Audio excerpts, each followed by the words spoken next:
What's good? Y'all know who it is. Y'all know what it is. It's your boy Matthew Shack, live here in the Bay Area. Yay area, stand up. Your boy is home. Welcome to Matthew Shack Unfiltered. Now, currently right now, man, for those of us who understand the Bay Area, I'm on 880. And I'm up here in Hayward area, damn near to Oakland. Damn near in the stadium that I grew up in as a Raider fan, off of Hagenberger Road and the Oakland Alameda County, Coliseum. And I said, you know what, man, I'm going to go ahead and watch this JaMarcus Russell interview with the Pivot podcast. And it was something that I really was avoiding.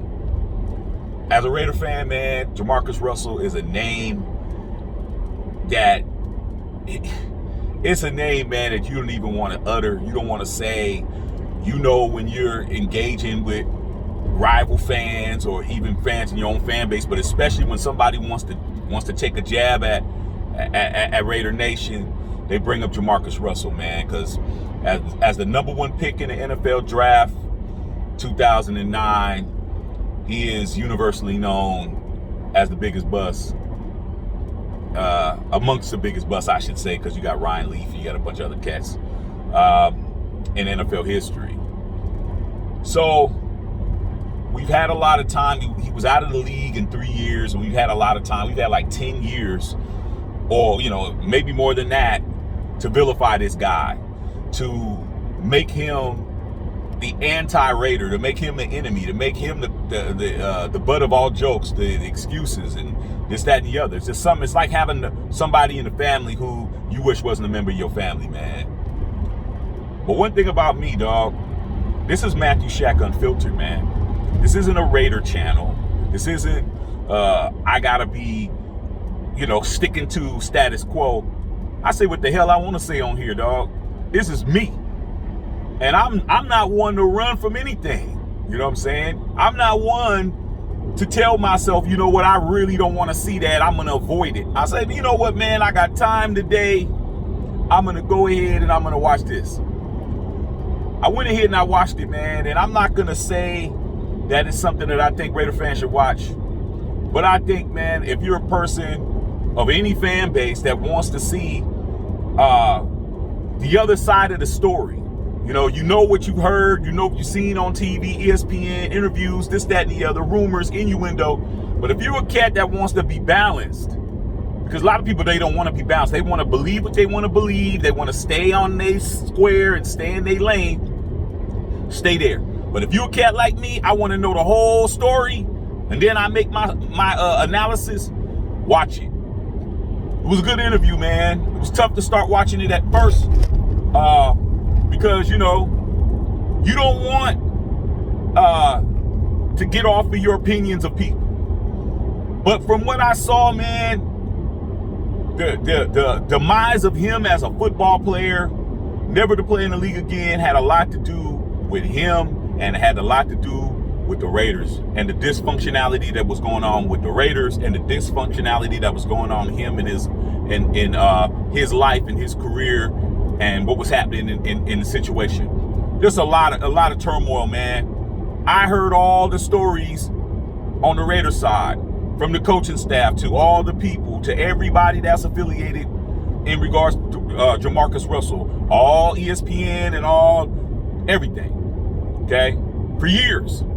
But to hear his side of the story was cool to hear, because it just showed, man, that some people just, you're not ready, you're ill-equipped, and the people you're dealing with are not ready and ill-equipped. And guess what? The bigger organization is going to look out for themselves, while the smaller entity is going to get swallowed up, man.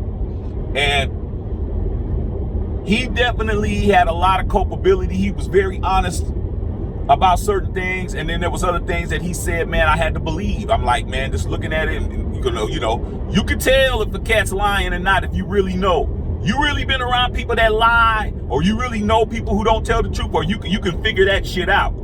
And I'm telling you, man, a lot of the stories that he said, man, that was going on behind that, the organization during that time, it was very, very believable. You know what I'm saying? But at the end of the day, he had a lot of respect for Al Davis, man. He said Al Davis was the guy that was the only person in the organization that believed in him. Nobody else wanted him. I believe that because I heard that. You know, the changing of the coaching from Lane Kiffin was there, and Lane Kiffin tried to bring his own guys in, and then Tom Cable as a coach. And I totally forgot about how Tom Cable was viewed as a coach, you know, and a lot of the things that happened there, man, that rekindled my memory. That wasn't cool about that situation. Raiders were destined not to win anything. It was very good to be able to use him as the sole purpose and the sole excuse why we weren't winning football games. But it was a combination, dog. Very good interview, man. Do I feel differently about JaMarcus Russell? Yeah, I do a little bit. You know, I feel more as far as a person is concerned. You know, he's been out of the league 10 years or more. You know, people move on in life. As a human being, I don't have a problem with him. It's good that he did do that. He's not a very talkative guy. He's a very quiet guy. He hasn't said nothing. You know, he talked about the money he got. Everyone's, you know, trying to say that he just did it for the money or whatnot. I just think, you know, people grow, people get older, get mature. And it was good to hear what he had to say. But as far as football, he had a lot of culpability, man. A lot of him not being a small fish in a big pond, even though he was a big fish in his talent and his ability. But hey, man, a lot of times it's who you with. What organization are you with? Are they nurturing you? Are they building around you? Raiders weren't doing that, man. Raiders had a whole bunch of stuff going on, and then when Al Davis died, that was it. You know, but like I said, man, it was good to watch. I enjoyed it. The jury in regards to here, hey, man, it's cool, bro.